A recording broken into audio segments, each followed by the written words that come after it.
Giêsu đã sống vô cùng có lòng đủ Lazarus rani lay lên ang sumapa aring lakle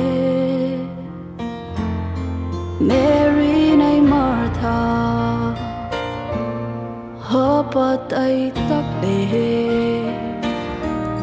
Giêsu có khói lay lê agong sutak ani madat le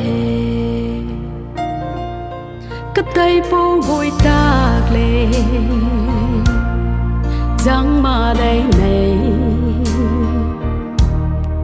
Căng ca na tâm bằng bơ tê ai kỳ lấy tạc lệ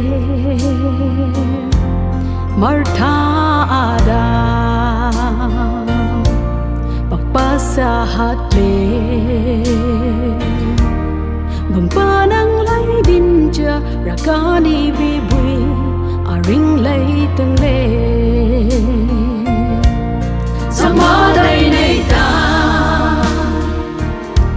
có suy ga tak le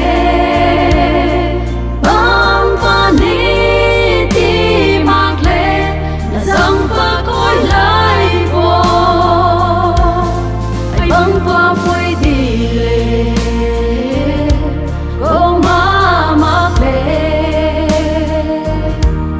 Atay mahang le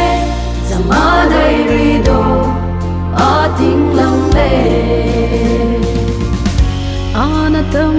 Martha Rau ma ngau lo Anatam le Nang ma ti mak le